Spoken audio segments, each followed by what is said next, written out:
Olá, meus amores, sejam bem-vindos para mais um vídeo. A gente vai dar início aí aos vídeos de processo penal. Hoje a nossa conversa vai ser sobre o conceito de processo penal, né? O que consiste o direito processual penal, a relação processual, essas coisas, tá? Então vamos lá. Primeiro, o que é um processo penal? Um processo penal é um emaranhado, um conjunto de princípios, de normas que vai regular a função jurisdicional, que vai regular o exercício da jurisdição pelo Estado juiz, a ação demandante e a defesa com demandado.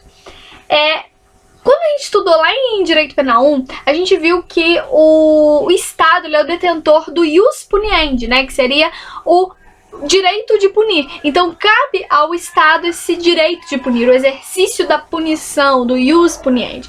Só que, por óbvio, o Estado não joga punição de cara, né? Você tem que passar por um devido processo legal, onde é garantida a defesa ao acusado, ao réu, né? Antes de ser aplicada a punição. Então o Estado não aplica a punição de imediato. Esse direito de punir do Estado é mitigado, né? Como que eu posso dizer? É regulado lá pelo artigo 5º da Constituição, onde você tem que ninguém pode ter privado a sua liberdade, não lembro agora o inciso, mas enfim, ninguém pode ter privado a sua liberdade antes de passar por um devido processo legal, tá? Então é isso, tá? O processo penal não tem muito segredo. É aquilo que vai regular mesmo o exercício do Estado na sua função, no seu poder de punir, tá? Uma outra coisa é sobre a natureza jurídica do processo penal. O processo penal, como todos os direitos processuais, estão dentro do direito público, tá bom? Gente, uma outra observação que eu quero fazer é que a gente fala, né, que, como eu disse, o Estado é o detentor do ius puniendi, ele tem o direito de punir, o poder de punir. Isso não quando a gente tem a ação penal pública, não quer dizer que o Estado pegou e transferiu esse poder, esse ius puniendi para o ofendido. Não, tá? Quando você tem a ação penal pública, o que é ação penal pública? A ação penal pública é quando o ofendido que tem a legitimidade para fazer a queixa, né? Porque a regra é que a queixa é feita pelo Ministério Público, mas nas ações penais públicas não, é o próprio ofendido que tem essa legitimidade de oferecer a queixa. E aí acontece, quando acontece isso, quando o legislador passa para o ofendido essa legitimidade, não quer dizer que o Estado está transferindo junto o ius puniendi, não é isso. O Estado continua sendo o único detentor do ius puniendi, o único que tem direito de punir é o Estado, né? Mas quando o legislador passa ao ofendido a legitimidade para ingressar com a queixa, ele está passando apenas o ius persequendi in judicio, né? Poder perseguir em juízo, perseguir como fala? O exercício da jurisdição mesmo. Ele não está passando o ius puniendi. O direito de punir não está sendo passado para o ofendido. Ele só tem o direito de procurar, né, a justiça, de movimentar a máquina judiciária mesmo. Gente, antes da gente passar para a relação jurídico-processual, eu queria fazer algumas considerações aqui. Dentro do processo penal a gente tem algumas fases, né? A gente tem a formulação da acusação, né? Que é feita a acusação pelo MP no caso de ação penal pública ou ainda pelo próprio ofendido no caso da ação penal privada. Depois a gente tem produção de provas, o exercício da defesa pelo réu, né? Que se defende, e o julgamento da lide, tá? O que acontece, gente? O procedimento penal, o que é um procedimento, tá? O procedimento é o modo como é ordenado os atos processuais, é o modo como acontece, tá? Então, como acontece, como é desenrolado os atos processuais, como acontece os atos processuais, como eles são praticados, isso tudo é o procedimento. É o procedimento que vai dizer como vai ser ordenado os atos processuais, como vai acontecer os atos processuais, tá? E aí, dentro do nosso ordenamento jurídico penal, nós temos o procedimento se dividindo em dois. A gente tem o procedimento especial e temos o procedimento comum. O procedimento comum, por sua vez, ele se divide em três subespécies. Nós temos o comum ordinário, o comum sumário e o comum sumaríssimo. O comum sumário seria aplicado aonde você tem penas de igual ou superior a 4 anos. O sumário seria aplicado em penas inferiores a 4 anos, 3, 2 anos. E o sumaríssimo é quando você tem infrações penais de menor potencial ofensivo, da Lei 9.099 de 95, juizados especiais, ou ainda as contravenções penais de até 2 anos. Então, infrações penais de menor potencial ofensivo, contravenções penais de até 2 anos se aplica o procedimento comum sumaríssimo, beleza? E isso aqui eu não vou aprofundar nisso agora não, vou fazer um vídeo depois sobre isso, mas só pra gente ter uma noção mesmo, eu vou deixar esse esquema assim bonitinho, procedimentos, dividindo em comum, não dá pra ver direito aqui, comum, especial, vou disponibilizar esse esqueminha lá no Instagram, vou deixar aqui no link, tá? Mas é @direitoemapas, e aí lá nesse Instagram eu coloco vários mapas mentais, assim, pra facilitar o nosso estudo.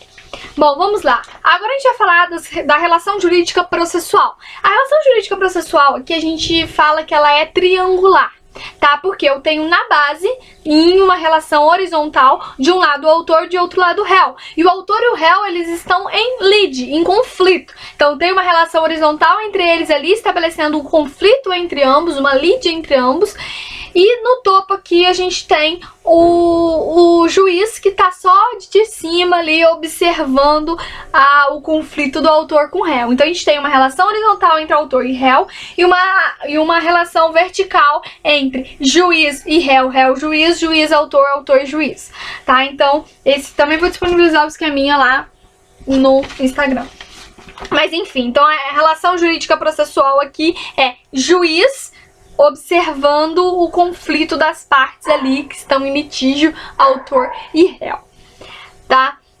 E aí, interessante se observar essa formação triangular da relação processual, que você percebe que essa relação triangular, ela marca ali que o juiz que as partes estão em uma situação de sujeição frente ao juiz, né? Então, tem uma sujeição ali, elas estão sujeitas às determinações do juiz, tá? Outra coisa, a gente tem essas 3 partes aí processuais, lembrando que o juiz, ele não seria bem uma parte processual propriamente dita. O juiz é sim um órgão, né, que exerce essa função jurisdicional, tá? É um órgão por meio do qual o Estado exerce seu ius puniente. Então é na figura do juiz que o Estado exerce o seu ius puniente. Por isso que a gente fala de Estado-juiz, né? Aí eu falei pra vocês que essa relação a gente tem 3 partes: autor, juiz, autor, réu e juiz. Mas essa relação seria o que a gente a doutrina chama de sujeitos processuais principais. Então, os sujeitos processuais principais é o autor, réu e juiz. Por que sujeitos processuais principais? Porque são aqueles que são necessários para se ter a formação de processo. Para ter um processo formado, eu preciso de um autor, de um réu e de um juiz. Tá? Aí a gente tem aí o autor, que pode ser um representante do MP quando tratar de uma ação penal pública, ou pode ser o querelante, que é o próprio ofendido quando se tratar de uma ação penal privada ou uma ação penal pública privada subsidiária da pública, tá bom?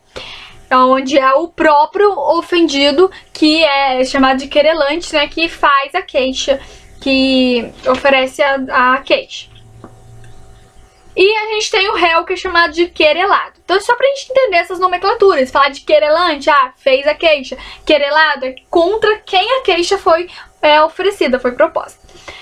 E a gente tem ainda o que a doutrina chama de sujeitos processuais eventuais. O que seriam os sujeitos processuais eventuais? São aqueles que não são necessários para se ter a formação do processo, porque para ter um processo formado eu preciso de autor, juiz e réu. Então eles não são autor, nem juiz, nem réu. Então eles não são, a figura deles ali, a existência deles ali não é necessária para a formação do processo. Porém, eles podem eventualmente intervir naquele processo. Então, os sujeitos processuais eventuais são aqueles que intervêm no processo algumas vezes, mas que não são figuras necessárias para se ter um processo formado. Quem são, então, esses sujeitos processuais eventuais? Seriam assistentes de acusação, os assistentes, os auxiliares de justiça. Então, assistentes de acusação, auxiliares de justiça, são figuras que, às vezes, intervêm no processo, mas que não são figuras necessárias, indispensáveis para a formação do processo. Elas não são figuras formadoras do processo, mas que podem vir a intervir neste, tá? Para fechar, a gente vai falar dos pressupostos do juiz e dos pressupostos das partes. Vamos lá, primeiro, os pressupostos do juiz. O que são esses pressupostos do juiz? São requisitos que têm que ser preenchidos pelo juiz para que ele possa exercer a sua função jurisdicional. Então a gente sabe, né, que o juiz ele tem a função jurisdicional. O que é isso? Função jurisdicional seria poder dizer o direito. Jurisdição é isso, né? Dizer o direito. Então o juiz ele tem essa função jurisdicional, ele vai dizer qual é o direito no caso concreto. Mas para isso ele precisa preencher alguns pressupostos, que são 3. É a investidura. A investidura é o quê? A investidura é um procedimento pelo qual o juiz é investido na sua função. Então o juiz tem que passar por essa investidura, tem que ser nomeado, tá? A investidura é um procedimento de nomeação daquele juiz. E aí, quando há investidura, a gente fala que ele passa a ter a capacidade funcional. Com a investidura, o juiz passa a ter a capacidade funcional. E depois a gente tem a capacidade processual. Capacidade processual é o juiz ser competente para atuar naquela causa, para atuar naquele processo, né? Ou seja, ele saber o que ele tá fazendo, o que ele tá falando. Eu não posso pegar um juiz civil e jogar na vara criminal, e nem pegar um juiz criminal e jogar na vara civil. E a terceira e último pressuposto aí para o juiz poder exercer a sua função jurisdicional é ser imparcial, a imparcialidade. O que significa ser imparcial? Ele não é parte, ou seja, ele não pode julgar dando privilégios ao autor ou ao réu. Ele tem que ser imparcial, ele não pode zelar pelos interesses de nenhuma das partes, ele não pode defender nenhuma das partes, ele não pode, vamos dizer assim, vestir a camisa de uma das partes, né? Tomar as dores da parte. Ele tem que ser imparcial. Tem que estar ali de cima, observando a lead, apontando uma solução para aquela lead, mas sem beneficiar, sem, como fala? Sem atribuir privilégios mesmo a uma das partes, tá? Sobre as partes autor e réu, nós temos alguns pressupostos também, tá? Temos 3 pressupostos aí. Primeiro, capacidade de ser parte. Tá, o que é capacidade de ser parte? Tá lá, artigo 1º e 2º do Código Civil. Você tem ser sujeito de direito, né? A partir do momento que você é sujeito de direito, você tem capacidade de ser parte. Segundo pressuposto, capacidade processual. A capacidade processual é uma capacidade de atuar no processo. Ela já é um pouquinho mais, né, complexazinha do que a capacidade de ser parte, porque ela exige de você o poder de exercer os seus direitos. Não basta você ser detentor de direito, ser sujeito de direito, você tem que poder exercer o seu direito, tá? E isso tá lá refletido lá no artigo 7º do Código Civil. Então esses são os dois pressupostos das partes. E tem ainda a capacidade postulatória, que fica mais pro advogado, mas dentro da capacidade, né, que é poder postular em juízo, mas dentro da capacidade postulatória, eu quero fazer uma observação aqui quanto ao artigo 44 do CPT, que fala assim: a queixa poderá ser dada por procurador com poderes especiais, devendo constar no instrumento do mandato o nome do querelante e a menção do fato criminoso, salvo quando tais esclarecimentos dependerem de diligências que devem ser previamente requeridas no juízo criminal. Então, olha só, Se aqui a gente tá falando de uma ação penal privada, no caso. Se eu tenho uma ação penal privada, eu sou ofendida, então cabe a mim, né, oferecer lá a queixa. Mas aí eu faço uma procuração, um mandato, né, uma procuração com poderes especiais para outra pessoa fazer a queixa por mim, oferecer a queixa por mim. Nesse mandato, nessa procuração, tem que constar o meu nome, né, que sou ofendida, que seria o querelante, que é quem pode fazer a queixa, tem que constar o meu nome e o fato, né, e o fato criminoso, o que ocorreu, salvo se informações a este fato, eu não tenho informação sobre este fato e eu preciso, para ter essa informação, preciso requerer do juízo. Aí nesse caso não vou precisar colocar no mandato não, mas salvo essa exceção, vai ter que constar no mandato lá o fato criminoso, menção ao fato criminoso e o nome do querelante, que no caso seria o ofendido. E uma outra observação que eu quero fazer para fechar esse vídeo é que, além dos pressupostos do juízo das partes autor e réu, nós temos o que a gente chama de pressupostos negativos, que são aqueles que não podem existir no processo, que estão lá enumerados no artigo 95 do CPP como exceções que podem ser alegadas pelas partes no processo, podem ser opostas pelas partes no processo, que seria a suspeição do juiz, a incompetência de juízo, a litispendência legítima, a ilegitimidade da parte e a coisa julgada. Então não pode ter litispendência, não pode ter coisa julgada num processo, beleza? Sobre as garantias da imparcialidade do juiz, que é impedimento, suspeição e incompatibilidade, eu vou falar no próximo vídeo para não ficar muito longo, tá? Espero que tenha sido útil, que tenham gostado. Vou deixar aqui um link no Instagram, o link não, né, o nome, vocês dão uma visitada lá pra pegar esses mapas mentais que eu postei sobre esta videoaula aqui, tá? Então até o próximo vídeo, espero ter sido útil, qualquer coisa, os comentários estão aí pra isso, vou deixar no link também o meu e-mail, podem estar entrando em contato, a gente troca informações, materiais e etc. Então, um beijo, até o próximo vídeo.